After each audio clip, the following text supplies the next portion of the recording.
Selamat pagi, siang, sore, dan malam. Welcome to Talks with Sabumi. Nah, sekarang episode ini saya udah bareng sama seseorang yang pastinya kalau misalnya kamu sering berada di dalam skena per-eventan atau skena film, udah nggak asing sama beliau. Kita udah barengan sama Kang Deden. Santai aja Kang, kita ngobrol santai aja sambil ngopi gitu ya. Sambil kita cerita-cerita hal-hal yang mungkin bisa menginspirasi teman-teman Sabumi yang lagi dengerin. Iya, menginspirasi. Tapi menginspirasi nggak nih kira-kira nih Akang nih? Saya juga nggak tahu, makanya nanya ke si Lutfi. Ti, nanti balik cek orang deh, harusnya kalian lah yang Tapi nggak apa-apa. Karena bagi saya tuh kayaknya semua individu tuh punya cerita masing-masing yang bisa menginspirasi. Makanya Kang Deden pun pastinya ada cerita yang bisa kita gali gitu buat jadi sesuatu yang bisa bermanfaat nih buat yang nonton di podcast ini. Ya. Amin ya. Kalau di podcast Sabumi ini kita lebih banyaknya mencari mencari cerita-cerita yang mungkin unik yang bisa menjadi tadi ya inspirasi buat yang nonton podcast ini. Kita tarik ke belakang. Siap. Kita tarik ke mungkin beberapa tahun sebelumnya. Saya dengar dulu kuliahnya itu walaupun selesai nggak selesai ya, saya kurang tahu. Itu katanya jurusan akuntansi. Ya, jadi kuliah yang pertama itu akuntansi. Akuntansi. Memang awalnya pengen jadi bankir sih sebenarnya. Awalnya pengen jadi bankir. Beres kuliah kerja di bank. Awalnya gitu ya. Terus? Tapi kan cerita hidup mah nggak tahu ya, misteri. Akhirnya saya pekerjaan pertama itu sebenarnya seminggu sebelum di wisuda itu ditarik Kejaksaan Bale Endah. Ada di sekelas saya itu ada 2 orang, Yadi sama saya. Jadi, dari akuntan jadi kejaksaan? Kan bikin berita acara, kayak gitu. Okay. Jadi tenaga administrasi lah. Tapi ternyata bukan dunianya mungkin ya. Karena anjir kaku di ruangan.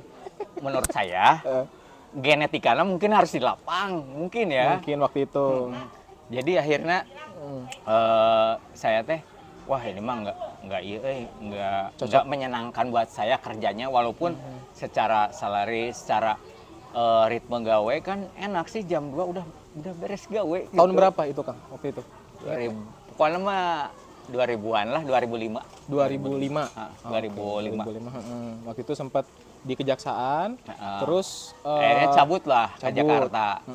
Dapat tawaran awalnya mau masuk ke Kabar-Kabari. Kabar-Kabari itu acara RCTI. Sandika Widya. Mau masuk ke Sandika Widya Cinema. Setelah di Jakarta, ya misteri hidup kan nggak tahu ternyata. Anjir luntang-lantung, ternyata akhirnya yang nawarin saya kerja di sana itu keluar. Dan saya nggak jadi kerja di situ. Sempat susah lah di Jakarta teh, anjir kumaha. Kan harus survive ya, masa baru berapa waktu balik lagi ke Bandung kan tengsol oge gitu maksudnya. Sampai pada titik saya kerja di proyek. Kerja jadi pelaksana lapangan. Yang awalnya di dalam ruangan gitu ya, input data, langsung jadi ke proyek. Kok bisa ditarik jadi ke project nge-switch gitu gimana? Nggak tahu, yang nawarin saya itu ada 2 orang, Raymond sama Sugeng yang punya project pada saat itu. Rekan juga gitu? Senior lah. Senior. Iya. Kolega. Itulah, ya udahlah kerja di gua aja. Nggak ada lagi ngerjain project ini bla bla bla bla bla. Ya udah.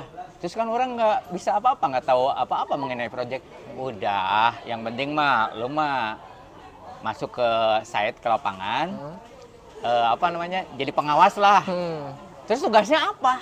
Gampang, bikin laporan harian, lihat kerja, udah gitu tidur. Nah, cuman satu dari gua mah deal dengan beberapa bos teh yang ditekankan teh, jangan pernah maling dari gua, kalau guanya zolim katanya. Selama gua memperhatikan kesejahteraan lo, guanya nggak zolim, lu jangan pernah berani maling. Kalau ketahuan, karena gue tahu si bos, hampir semua bos ngomong gitu. Gue belajar dari kayak lu juga, dari nol, dari bawah. Sama mereka juga bukan basic dari anak naon karena teh sipil atau Iya, arsitektur. Ada kata nggak yang arsitekturnya mah satu bos besarnya Mbak Yanti pada saat itu. Iya. Ya akhirnya kerja belajar kan akhirnya kan belajar dunia baru. Iya. Ngerjain project apa waktu itu? Pertama rumah tinggal, Rumah tinggal. klaster lah di daerah Sunter sama mananya. Pokoknya mah di project pertama itulah di Sunter sama di mana. Kedua bikin sekolah, gedung sekolahnya. Pernah dengar ini nggak TK Mini Pak Kasur, Ibu Kasur? Terkenal lah di Indonesia Bu Kasur mah. Iya, Bu Yang Kasur. yang sekolah di TK Mini Pak Kasur itu Bu Kasur, anak-anak pejabat Indonesia biasanya. Akhirnya bikin di gedung sekolah. Dari situ kebanyakan justru banyak kerjain BTS. Ya, BTS, tower. Tower di area Jabodetabek pada saat itu. Oh, oke. Banyak belajar lah. Banyak belajar dari situ ya, kan yang awalnya di dalam ruangan, terus jadi tim lapangan, pasti tantangannya beda. Beda banget. Awal kerja di lapangan itu ya banyak belajar di kayak di tower aja. Karena basically udah ada pengalaman proyek-proyek sebelumnya. Ditaruhlah kita di departemen site akuisisi kan. Kan harus pendekatan, approaching ke warga, landlord, ke warga, ke preman. Nah, di situ banyak belajar teh. Ada yang ini nggak? Ada yang cerita yang mungkin unik gitu yang nggak dilupain sama Kang Deden yang paling unik apa-apa? Ada banyak. Yang kalau yang ngerjain TK Mini Pak Kasur mah udah mau berhadapan dengan tukang beling, tahu tukang beling? Tukang beling. Tukang beling teh, tukang ngambil pemulung, bukan? Pemulung. Ya, Tapi kan edan-edannya Jakarta tuh sadis-sadis. Jadi malah nantangin mau ngebacok gitu kan. Terus gitu? yang ngedatangin tiap hari koramilnya pasar Minggu dan ramil gitu ya berarti. Dari awalnya mintaan duit, akhirnya jadi teman karena tiap hari anjing mintaan duit, tiap hari pusing kan gitu kan. Akhirnya ya udahlah kasih kopi aja makan tiap hari. Tapi datang tiap hari. Jadi kenal deket akhirnya jadi teman dengan dan Ramil pasar Minggu pada saat itu. Tapi yang paling parah mah waktu ngerjain ini sih project Hutchinson.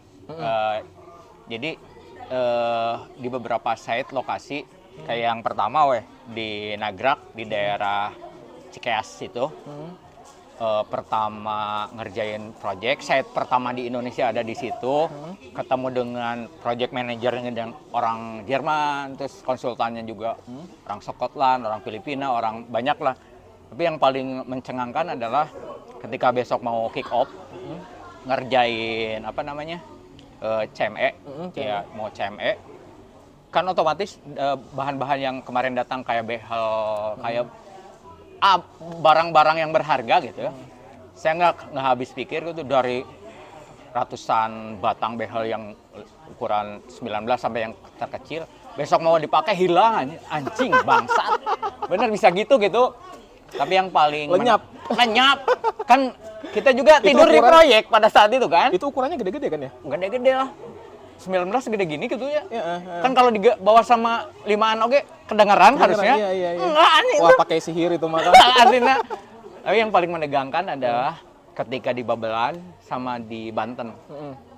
Di Babelan sama saya udah di kalungin inilah golok lah. Oh gitu. Kalungin golok. Sampai segitunya? Karena ya saya di switch ke CME itu anak-anak sitak yang sebelumnya mungkin banyak menjanjikan hal-hal yang surgawi, angin surga, kenyataan pada pelaksananya nggak koordinasi dengan kita. Jadi kita nggak tahu apa yang mereka tawarkan. Akhirnya ketika banyak masalah lah, anjir. Itu masih enak, diplomasi udah digini masih senyum juga ya. Tapi yang di Banten udah gini udah sampai ngomong pasrah. Ya Allah, mati teh iya gini kan. Udah nangis saya di saat di Jakarta di kantor lagi happy gitu lagi pesta goblok anjing orang lapangan malah orang diancam diancam di dia orang teh teleponan ke orang ini cepat urusin bla bla bla bla ya Allah ini sambil nangis ya Allah ini mati teh ternyata itu ya tantangan lah. Tapi dari situ banyak belajar bahwa kita teh jangan pernah meremehkan sesuatu hal gitu. Terus harus banyak belajar mengenai sosiokultur di suatu daerah kan beda-beda. Betul. Benar nggak? Dari situ bagaimana teknik komunikasi dipakai teh. Kita kalau berhadapan dengan yang kan level grade manusia itu beda-beda ya, maksudnya teh bukan bermaksud merendahkan gitu kan. Ada yang under gitu, ada bagaimana menghadapi, karena kayak di Banten lah, dikasih tahu teh si pegawai, lain tukangnya, laden lah, dikasih tahu teh kadang ngambek-ngambek pacul di alung-alung gitu. Kalau kita kasih tahu malah kayak gitu. Jadi harus ngobrol dirangkul gini. Anjing kayak tuh rudat anjing di lapangan. Pendekatannya beda-beda. Pendekatannya beda-beda. Tiap daerah pendekatannya beda-beda. Iya. Dari situ belajar ya. Kan? Belajar banyak aslinya. Makanya mungkin dari tadi pengalaman di lapangan, terus berlanjut lagi saya ngelihat Akang Deden ini berpindah lagi, switching lagi ke film dulu atau ke event dulu waktu itu? Di film. Ke film dulu. Kok bisa dari project awalnya tadi dari kejaksaan ya, terus pindah ke project gitu. Sekarang ke jumping ya. Jumping itu jauh banget, itu kolerasinya tidak ada kaitannya. Nggak ada kaitan semuanya juga. Itu gimana? Rambung. Itu gimana ceritanya? Ketemu teman kuliah pada saat itu, ketemu si Topik, karena Topik mah memang udah pernah produksi sebelumnya juga di film itu ya. Film, karena omnya dia itu produser, anak-anak IKJ lah. Iya. Dari situ ya gunana telepon teh itu mungkin ya pada saat itu ya, maksudnya teh berkabar ketemu Topik, intinya ketemu Topik lah. Berarti tadi dari awalnya di dunia kejaksaan, dunia admin, terus berpindah ke project, terus saya dengar berpindah lagi nih, switching lagi ke sesuatu yang tidak ada kaitannya sama sekali, yaitu film, ya kan? Bener. Nah itu gimana ceritanya, kok bisa berubah lagi, switch jadi ke film itu, Kang? Ketemu teman kuliah, namanya Topik. Topik mah emang udah duluan produksi, karena dia diajak omnya. Omnya teh kan anak IKJ, produser lah. Iya. Jadi akhirnya saya sering diajak nongkrong di tim lah, biar ya ketemu si Topik, akhirnya diituin lah, di mana diajakin. Akhirnya diplot buat finance. Awalnya buat finance. Ngerjain gitu, ngerjain finance. Ya kan laporan keuangan tiap harinya udah gede lah untuk nge-running project itu teh, satu film 5 miliar ongkos produksi itu. Di tahun itu? Di tahun itu. Tahun itu tuh gede anjir aing teh.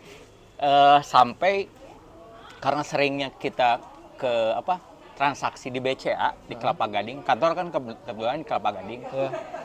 Dengan si awalnya kan nggak dipercaya lah, datang ke bank mau ngambil duit kan ratusan juta hampir tiap hari ya. Hampir tiap hari mau duit ratusan juta. Awal pertama kan ke kantor mah bebas, jeung barudak anak film mah. Saya pakai celana pendek wae dulu ngantor teh. Rambut dulu masih panjang, aing kebayang deh. Panjang, bengket, kucel gitu ya. Kan ngambil duit ratusan juta. Activity itu dari siang ke subuh, Ada hampir ratusan juta lah tiap hari teh ngambil duit teh. Awal pertama ngambil duit, anjing underestimate lah si teller sama orang-orang bank teh. Bang, ningali cek gede umurnya. Pak, boleh minta nomor kantornya? Ya boleh. Ada nomor bosnya nggak? Ada, saya dengerin. Nelpon lah bos saya, si Parudi itu kan. Chinese, bos Chinese yang punya PH. Nelpon, iya itu orang finance saya, tolong nanti dibantu ya. Setelah itu dapat privilege. Ya udah, karena tiap hari ngambilnya duit gede teh, sampai kalau ngambil duit 80 juta pada saat itu, kok ngambilnya sedikit, cuma dapat anjing 80 juta sedikit, gede anjing buat orang mah ya. Iya. Sampai ngomong gitu orang teller non bank teh. Jadi dapat privilege nomor D23, masih ingat. Jadi akhirnya teh terlibat di proyek itu, mau beres, nambahan proyek lagi, ngerjain sinetron, dan akhir nama. Oh sempat di sinetron juga? Iya, karena kan PH mah ngerjain apa aja sesuai dengan dulu ngisi buat TV lah. Makanya sering ke Metro, ke ke RCTI, ke LATV, dan ngurus-ngurus akhirnya bukan hanya ngerjain finance akhirnya. Diplot jadi GE lah, General Affairs, jadi ngurus segala. Sampai ngurus-ngurus mulai dari perintilan, karena yang nge-handling PH kantor itu saya Topik, ada OB2, resepsionis 1, produser teh Widi 3 orang, berarti ngerunning teh 5 kantor teh 5 ini sama 8 orang gitu. 8 orang. Dan kita yang kebebanan tugas yang gede lah saya sama topik itu. Kebetulan ya diberi porsi yang gede lah ngurus itunya. Sempat dapat project layar lebar juga waktu itu? Iya, layar lebar. Awalnya kan layar Oh, lebar. lebar itu. Film apa kalau boleh tahu waktu itu? Saya terlibat pertama di persiapan Denias. Denias. Kedua, akhirnya ngajelang kan karena Denias teh persiapannya udah lama. Produksinya teh akhirnya rilisnya di 2006 kan. Ada tawaran untuk bikin PH baru. Jadi si bosnya kan kalau kita mah gimana yang ngajak bos kita ya. Iya, iya, iya. Yuk ada tawaran bikin PH baru ya yang ini teh ya. Dulu mah di Kemang, akhirnya pindah ke Kelapa Gading pada saat itu. Akhirnya mungkin dari beberapa pengalaman-pengalaman di film tadi ada niat buat bikin karya sendiri, Kang Deden. Itu. Jadi setiap diajak sama produser ke lapangan, onsite lah ya maksudnya teh. Wah, ini ya. Masa sih orang teh kerja di dunia seni tapi ngerjain manajemen gitu, manajerialnya, ngurusin keuangannya. Pengen lah kapan-kapan mah terbesit mah pengen ya minimal jadi pemain film atau bikin karya sendiri. Pada saat itu mikirnya gitu. Tapi sempat gak ikutan main film atau jadi aktor gitu? Pada saat itu? Enggak, pada saat itu. Emang totally ngurus perusahaannya, ngurus perusahaannya.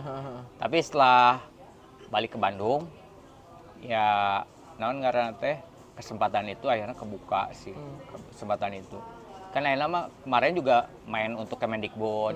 Ya jadi main di layar lebar beberapa tahun lalu kan. Terus main di iklan mah udah beberapa. Jadi impian-impian masa lalu teh akhirnya terrealisasi teh setelah melewati beberapa tahun, 10 tahunan gitu, akhirnya realisasi apa yang diinginkan teh gitu.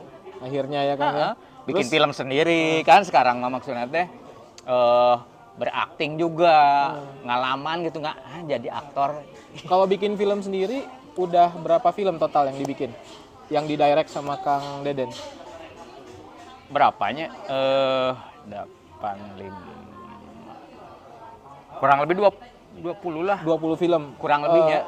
Itu film pendek atau Pendek. ada juga? Oh, rata-rata film pendek. Rata-rata film pendek. Jadi saya fokusnya di dokumenter, tapi fiksi juga gitu. Fiksi juga ada. Fiksi juga ada, yang hibrid juga ada, yang eksperimental juga ada.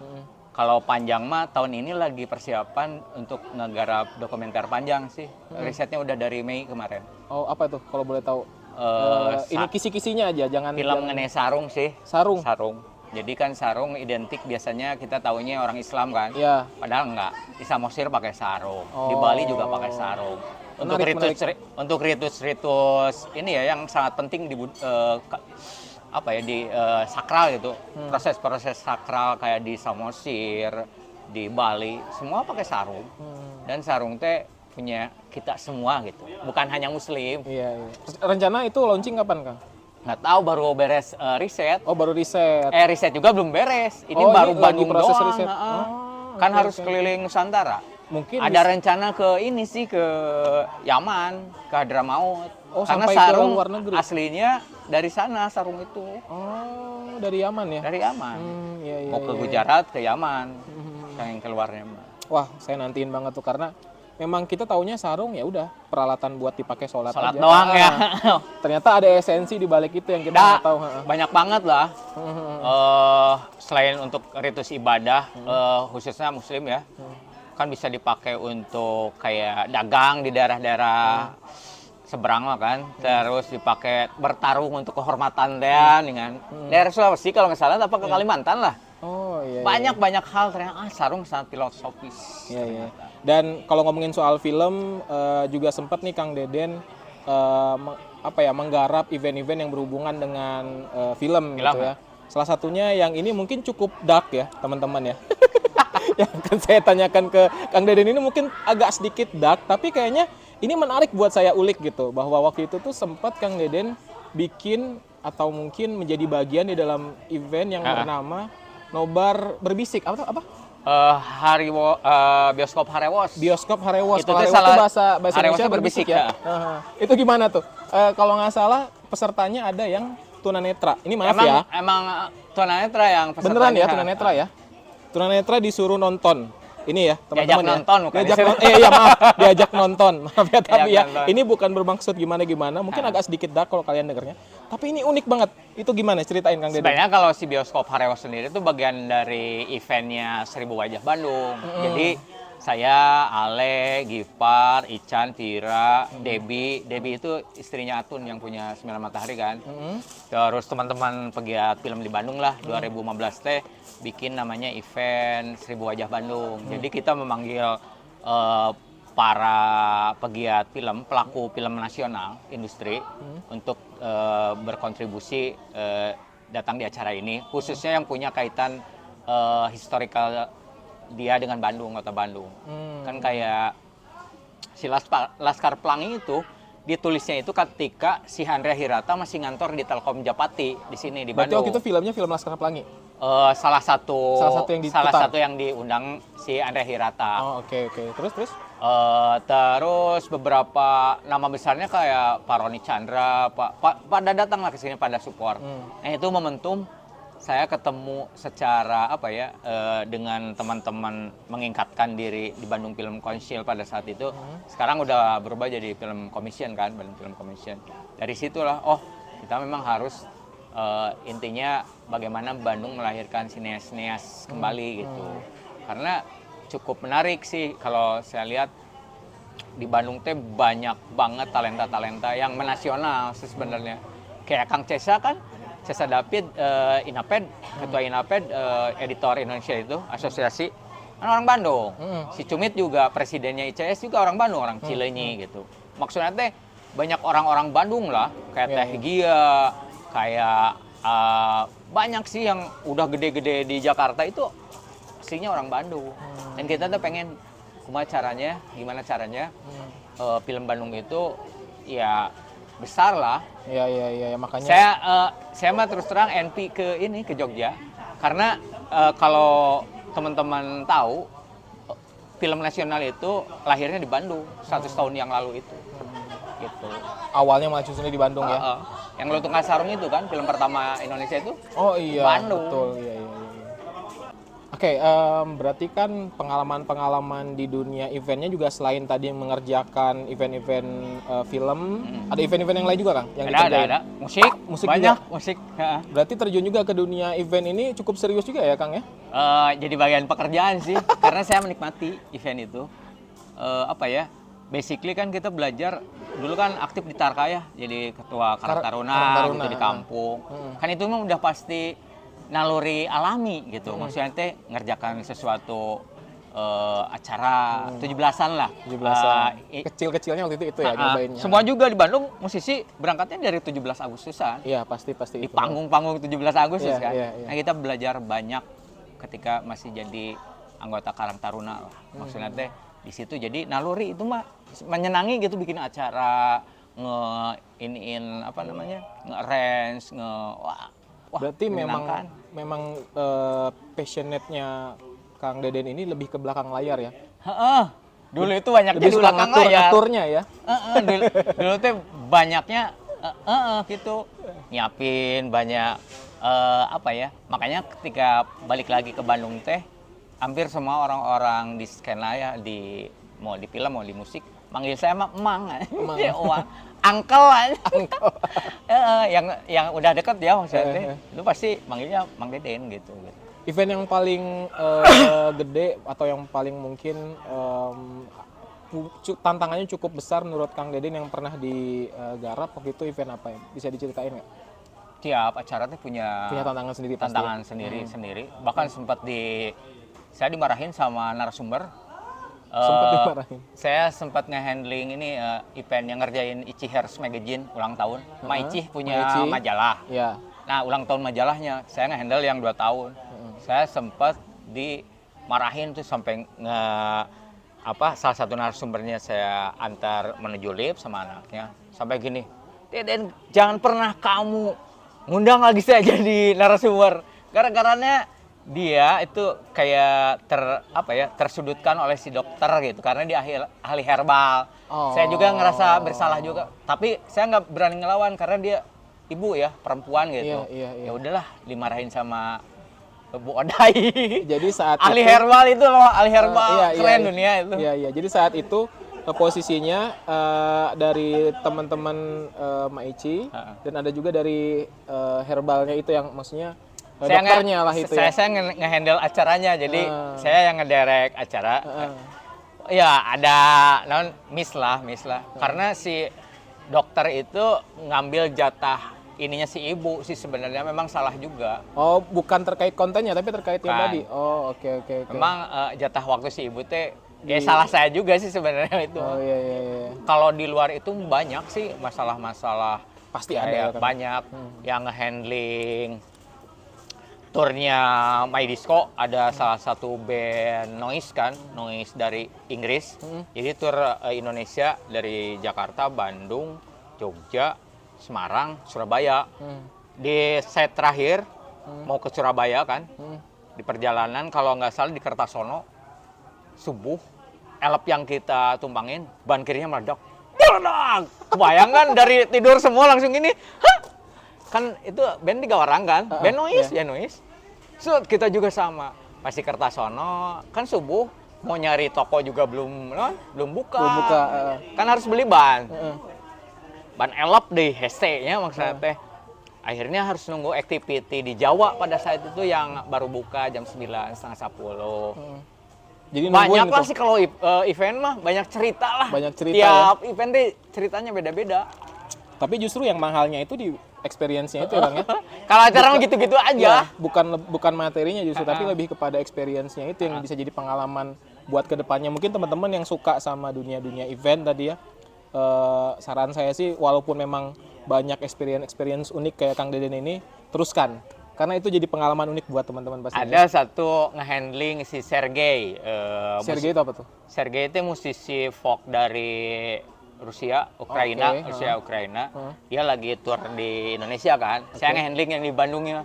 Bikin secret gig, tapi di sisi jalan tempatnya teh di Jack Runner waktu masih di Cimulit, samping apartemen Cimulit. Kan ya sisi jalan banget. Di pinggir jalan pisan.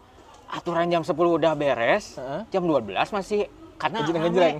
Itu kan nggak bikin player di medsos, nggak bikin ini ke teman-teman nih selebaran. Bayar tapi penuh aja.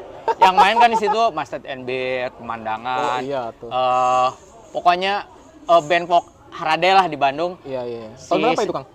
2014 apa 2015? Iya. Lupa lagi lah. Mastage emang lagi naik-naiknya masih gitu. Belum inilah. Malah belum ya? Belum. Mastage 2014 ya. Pokoknya bena ini negara rede lah. Nungarana. Anjir jam 2 polisi udah lalu lalang. Kan kalau kena saya yang ditangkap pasti didenda. Anjir ya guru-guru itu kan yang bisa. Banyaklah hal-hal yang deg-degan gitu. Mungkin penonton ngeliatnya wah ada bule nih karena kan dari Rusia tadi kan. Jadi kan sebenarnya secara aturan mah ya harus ada surat dari imigrasi kerja, visa kerja. Karena itu dia dapat pemasukan dari situ. Dapat pemasukan. Kan enggak kita mah. Karena ketika nge-handling yang anak-anak bikin dari skena punk hardcore, bikin yang di atas si Cimulit aja kena sama aparat mah. Sama oknum, 15 juta padahal itu. Padahal tempatnya terpencil, ini kita bikin secret gig, tapi di sisi jalan gitu. Nggak deg-degan gimana coba?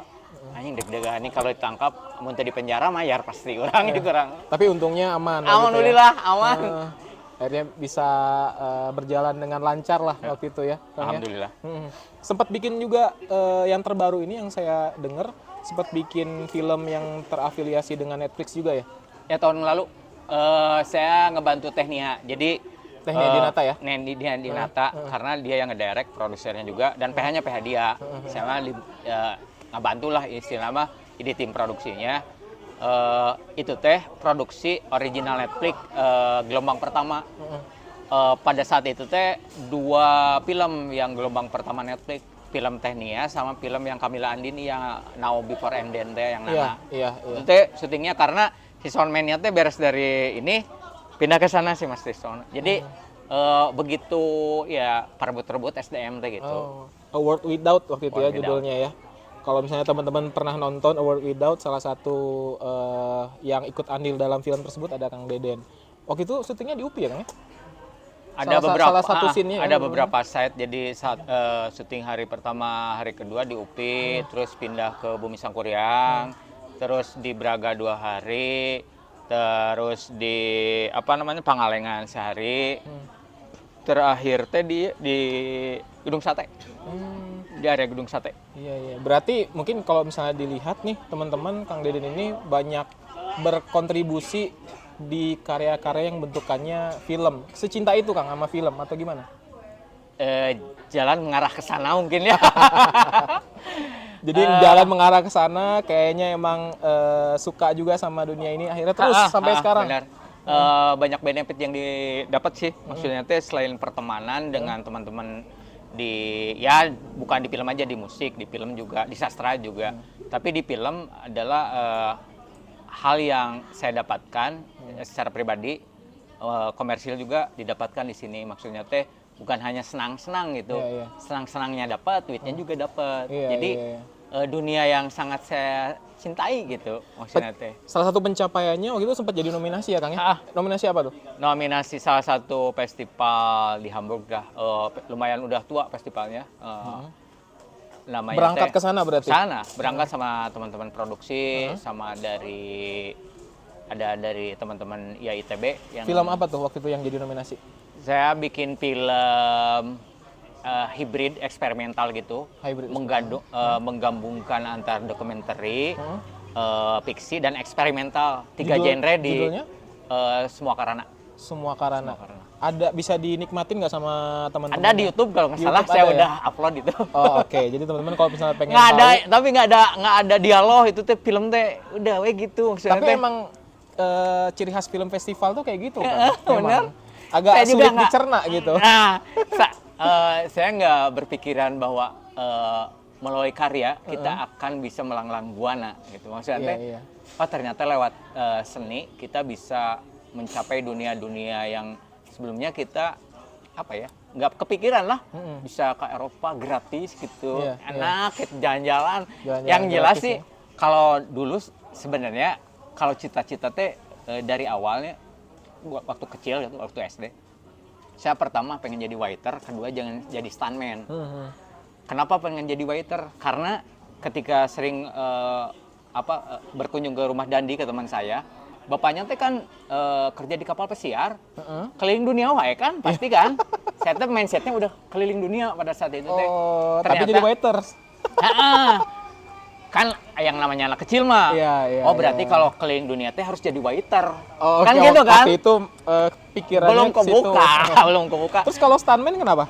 Stuntman suka nonton film Fall Guy sih, film Amerika gitu. Jadi kisah-kisah para stuntman di Amerika, di Hollywood, yang ternyata mempertaruhkan nyawanya begitu edan kan, tapi tidak sebanding dengan tapi tantangannya yang saya suka anjir, keren, bisa standing gitu, bisa. Terus sering lihat-lihat video Remy Julien, jadi banyak stunt dipakai di James Bond gitu kan, edan-edan kan. Mobil gitu kan nggak kepikiran lah, secara nggak masuk akal, tapi asli itu tuh gitu. Berarti senang dengan tantangan ya, Kang ini bener. Challenge gitu. Terus traveling, terus petualangan lah, intinya mah situ sih. Berarti Kang Deden ini suka nih ketemu sama orang-orang baru gitu ya, suka diskusi sama orang-orang baru, mungkin kita bisa sebut suka gabung dengan komunitas-komunitas lah mungkin ya. Ya kadang-kadang bikin komunitas. Malah bikin komunitas ya. Beberapa komunitas yang saya tahu dan memang besar itu salah satunya The Panas Dalam. Sempat jadi, ini beliau ini adalah mantan presiden. Tapi bukan presiden Indonesia, bukan. Presiden dari The Panas Dalam. Tahun berapa tuh Kang? 2011 sampai 2013. 2011 sampai 2013. Jadi ada mekanisme muktamar di sana, pemilihannya lewat. Jadi se-Indonesia datang, kita dipilih. Ada 4 kandidat pada saat itu. Bukan pakai ini ya, bukan pakai bilik-bilik suara gitu, bukan ya? Pakai voting, pakai suara, pakai milih. Jadi siapa yang terbanyak itu yang jadi presiden. Ada saya, almarhum Jae, ada Sitian, dan ada si Edo. Si Edo itu sempat jadi pemrednya Mojok.co, terus di Kumparan, terakhir di Tirto, sekarang ke Kompas gitu, grupnya Kompas. Berarti ini jurnalis ya beliau? Jurnalis, orang penulis lah memang. Terus akhirnya kepilih Kang Deden waktu itu gimana ceritanya? Nggak tahu, saya sebenarnya nggak mau. Oh, awalnya nggak mau? Nggak mau, tapi si PD ya, PD baik. Iya, iya. Kekeh pengen saya, dan yang ngepoting juga milih saya sih. Karena berat sih maksudnya Iya, teh. Anjir, kudu ngurus, teh harus ngurus komunitas gede Iya, kan, iya, namanya iya. gede lah. Iya, PD betul. baik siapa yang nggak tahu PD Betul, baik kan? betul. Sampai bikin film yang udah kita kenal semua ya. Wah, itu Dilan Dilan. Edan. Karya memang jenius PD baik itu. Iya, iya, iya. Dan tahu nggak, keluar dari bayang-bayang nama besar PD itu susah. Saya aja untuk keluar dari nama besarnya PD itu perlu waktu beberapa tahun. Jadi dulu sempat, Deden PD ya? Deden Panas Dalam ya? Saya tuh sebel kadang-kadang, anjing. Di labelin itu ya. Kan pengen dong branding sendiri Iya, ya. iya, Harus iya. branding, maksudnya teh harus pride dengan diri sendiri lah. Nggak mau jadi ada embel-embel di bawah ketiaknya PD gitu. Iya, iya, iya, iya. Walaupun ya guru, dia mah kan guru sebatas. Tapi porsi saya belajar di PD udah beres gitu. Sempat bikin program kerja apa nih yang paling Kang Banyak. Deden inget? Yang paling diinget deh, yang Nih. bisa jadi perubahan di Panas Dalam itu. Sebenarnya banyak banget sih sebenarnya mah. Salah satunya? Salah satunya mah sekarang kalau kita tahu radio-radio internet, saya udah duluan Streaming. waktu itu. streaming duluan, udah Tahun bikin 2011. 2011 tuh kayaknya internet masih Nah, tapi udah bikin ya Kang? udah bikin. Jadi salah satu, saya kan punya band juga pada saat itu. Oke, ya. Main band juga, main musik lah. Heeh. Si Uji, membernya Geringem itu, band kita itu, dia manajernya si Maya, provider internet. Jadi dikasih sama Uji itu ya, hampir 2 tahun di los. Tahu nggak di los? Internet di los nggak ada Gratis? bandwidth, gratis. Jadi ngedownload teh gitu. Maksudnya teh Di tahun itu mah, wah. di tahun itu kan unlimited. Terus dari kantornya teh memantau ada ini siapa ya, cina akun kok edan banget, unlimited gitunya. Si Uji teh itu namanya gua. Oh ya udah, jadi aman. 2 tahun dikasih gratis, kebayang nggak? Bikin streaming radio waktu itu. Streaming radio, bikin Panas Dalam Televisione, bikin Panas Dalam UPI. Jadi bikin film-film kecil, bikin iklan-iklan pada saat itu untuk menunjang brandingnya si Panas Dalam. Kan ada beberapa unit dagang ya di Panas Dalam itu, ada merchandising yang kayak gitu. Bikin sketsa, bikin film pendek, film, bikin iklan untuk konser-konser Panas Dalam. Yang banyaknya mengerjain konser sih, acara-acara musik dan kajian. Iya, iya. Kan banyaknya kajian ini filsafat PD itu. Banyak banget program kajian diskusi filsafat. Iya, iya. Programnya berarti. Jadi sekarang yang udah gede mah milestone-nya di kami sebenarnya. Iya, iya, akarnya ya. Akarnya karena kan nggak mudah ya, ngebengket menyatukan beberapa orang yang cukup cerdas, dan angkatan saya udah jadi semua sekarang. Sekarang ada yang pas pampresnya Jokowi, Salah asli, satunya. Terus almarhum si Jaya itu jadi pejabat di Kemendagri lah. Orang-orang jenius semua ini. Jadi daftar PNS, juara 3 besar nasional. Si Jaya mah di kementerian almarhum ya. Dia peringkat 1 nasional di 2 kementerian. Sampai pusing milih mau ngambil yang mana ya. Edan tuh, kebayang nggak? Si Aceh meninggal juga sama, jenius sama. Sekarang yang udah naik, Mas Gandhi, artisan gede lah, super kan. Ada yang kerja di La Liga Spanyol, tahu Liga nggak? Spanyol? Ada sekarang si Denny. Dia stay-nya di Napoli, tapi karena S2-nya di Napoli. Oh. Si Lintang ada di TNI. Jadi perwira, anjing baru jarang di orang itu. Ada si Romo yang autis. Sekarang jadi tahu nggak? Air traffic controlling di bandara. Jadi kalau ada bandara baru yang ngeresmin presiden, pasti ada si Romo.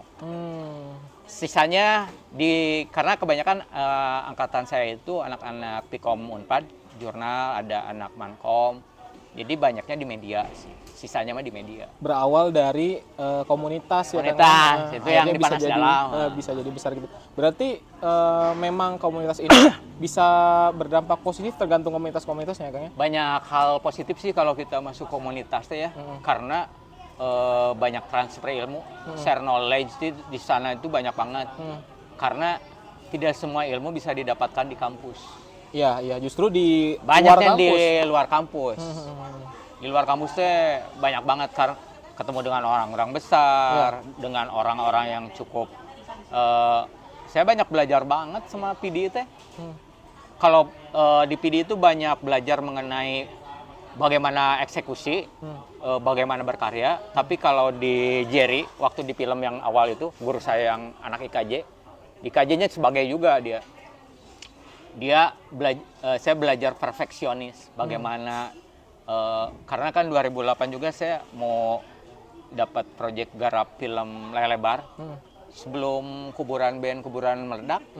Nah, saya teh udah ngobrol dengan si Levi, basisnya The Fly, karena produser mereka kan. Tapi uang yang mau dikasih ke kita teh untuk produksi pada saat itu nggak cukup. Si Jerry teh kan pasti saya mah selalu konsultasi ya dengan guru-guru lah. Bahkan sekarang yang proyek terbaru aja yang yang mau film panjang dokumenter, saya pasti konsultasi dengan guru-guru saya kan. Karena kalau belajar itu harus ada sanadnya, harus ada gurunya. Harus ada mentornya. Harus ada mentornya, nggak cukup YouTube itu. Buat saya ya. Karena nggak ada sanad keilmuan mah, nggak ada yang mempertanggungjawabkan. Jadi bahkan sampai sekarang, saya masih tetap tahap belajar masih gitu. Gitu. Sampai sekarang masih ya konsultasi mah harus. Yang dianggap kita ke PD juga sering beberapa kalau ada hal-hal yang cukup urgent. Ya ngobrol nggak kayak dulu kan intens tiap hari gitu. Sekarang mah kalau penting aja, kalau perlu ya udah gitu. Jadi perlulah guru mah untuk belajar, dan di komunitas mah banyak banget kita dapat ketemu dengan orang-orang yang kita pikir bisa dijadikan sebagai mentor. Di kampus mah nggak cukup lah. Artinya belajar tuh nggak kenal waktu ya? Ya, nggak kenal tempat juga. Nggak kenal tempat, jadi teman-teman kalau memang haus akan ilmu, saran kita sih terus belajar ya Kang ya. Nah, dimanapun lah. Dimanapun ya.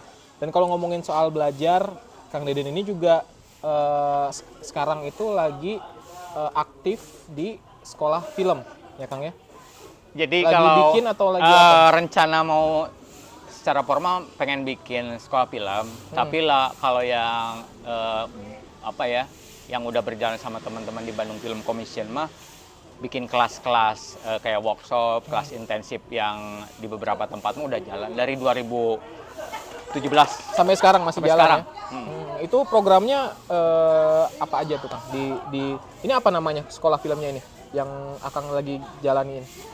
Apakah ada komunitasnya kah atau memang ini random aja atau gimana? Random sih kalau yang dulu. Nah, yang saya persiapkan sekarang mah sekolah film yang memang bentukannya memang harus jadi shelter, tempat ngumpul seperti yang dulu lagi, kayak teman-teman bisa berkumpul di sana.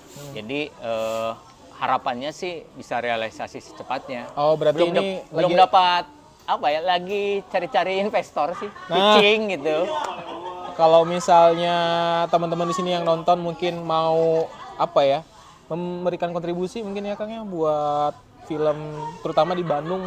Sih. Terutama di Bandung. Skena film lah. Iya, skena film di Bandung, mau bantuin niat baik dari Kang Deden ini, boleh langsung aja nanti kita cantumin mungkin ya Instagram atau apapun Instagram, itu boleh. di deskripsinya nanti ya. Teman-teman bisa cek di situ nanti. Karena ini cukup menarik juga nih.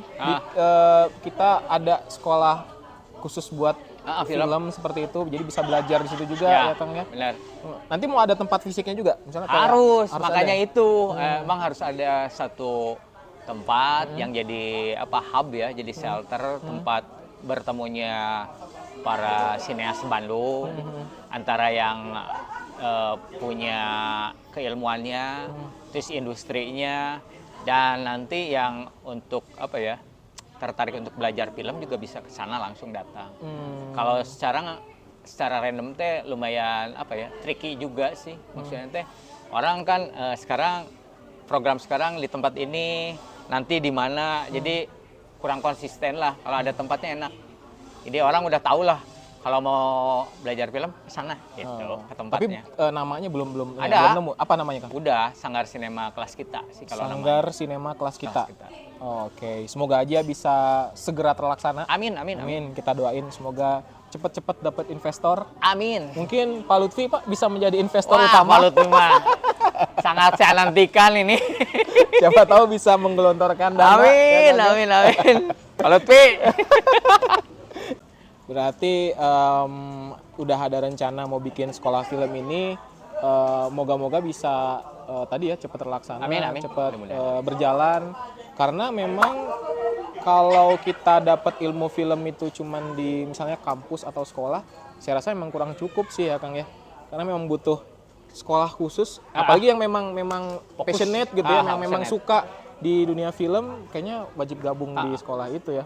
Yang pertimbangannya saya sama teman-teman itu karena kebutuhan SDM yang cukup urgent sih. Oh, karena Dari karena PH kan kita juga- pelaku, maksudnya Iya, iya, kita iya. ngerjain TVC, ngerjain video profil, ngerjain komersial lah. Apa namanya, SDM itu pak tarik pak betot jadi rebutan gitu. Bahkan yang kita tahu mah di luaran, di masyarakat, film itu hanya sebatas kameramen, sutradara, produser, penulis, udah. Padahal departemennya sangat huge gitu ya, sangat apa ya, kompleks, banyak pos-pos yang kosong banget. Berarti Kang Deden ini punya semacam PH juga? Yang Ada, tadi ada. bikin PH juga ya?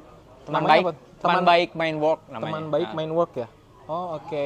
Jadi itu fokusnya di apa tuh Kang? Dulu mah event sih, Dulu, China event. dulu IO, event. Event. Sekarang lebih kepada Lebih pada ngerjain yang kayak produksian untuk TVC gitu-gitu. komersial untuk itu. akan sebagai apanya di situ?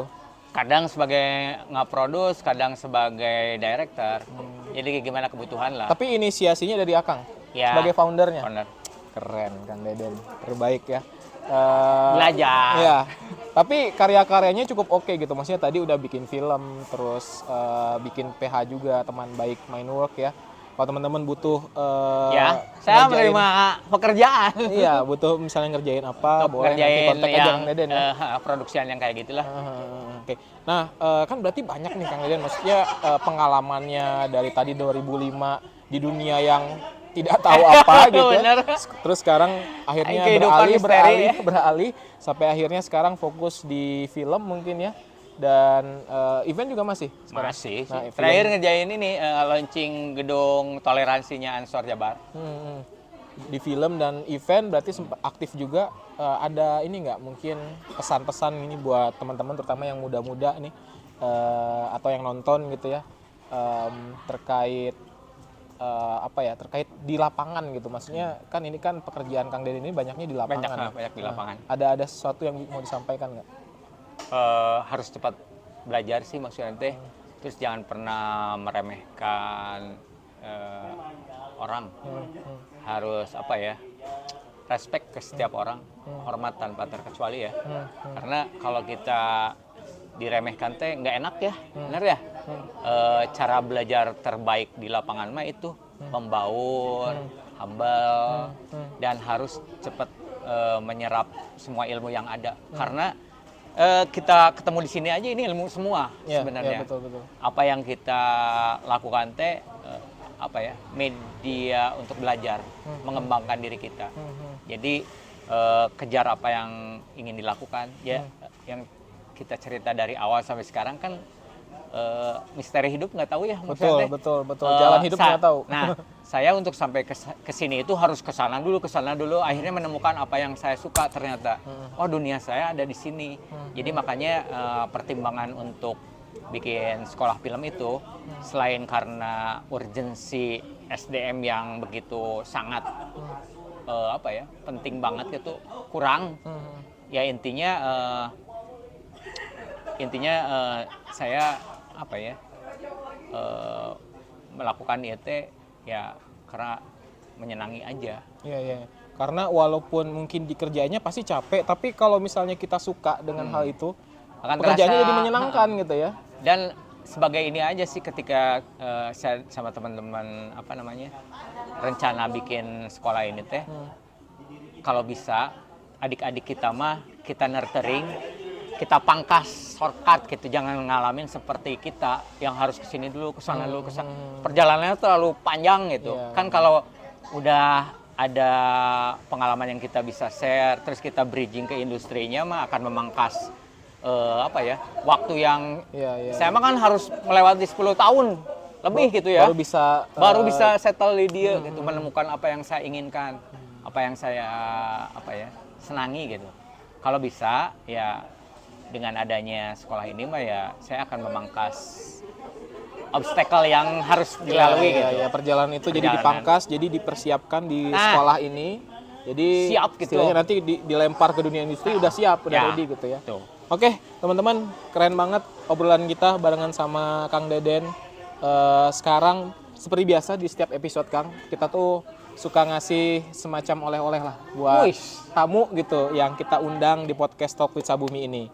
Ini ada tote bag. Wih, keren nih ini tote bag-nya. Tote bag, jangan dilihat bahannya dan lain sebagainya, tapi Bagus ini esensinya. Jadi ini tote bag dari Sabumi dan salah satu produk andalan kita juga, perumahan Cilamil Living Garden. Keren. Ya. Nah, ini adalah produk pertama kita, Kang. Produk pertama dari Sabumi yaitu Cilamil Living Garden. Walaupun kita sempat ngegarap beberapa proyek, tapi ini yang benar-benar fokus itu di Cilamil Living Garden ini. Di daerah Bandung Barat. Akang tinggalnya di mana? Bandung Timur. Bandung Timur, berarti dari ujung-ujung. Siapa tahu ada rekannya yang lagi nyari hunian. Cilame ya, langsung datang ke Cilame aja. Living Garden. Milih di sini. Nanti bisa bisa lihat-lihat dulu lokasinya dan lain sebagainya seperti apa. Oke, sekali lagi terima kasih. Terima kasih Sabumi, buat teman-teman yang mau nyari rumah nih langsung ke sini aja. Hatur nuhun pisan. Sami-sami. Kang Deden sudah hadir di podcast Talk with Sabumi. Semoga obrolan kita tadi bisa memberikan inspirasi buat teman-teman yang nonton. Amin. Next kita akan ngobrol dengan siapa lagi? Tungguin di episode selanjutnya. Sampai ketemu di Talks with Sabumi episode selanjutnya. Saya Akom pamit. Terima kasih. Bye-bye.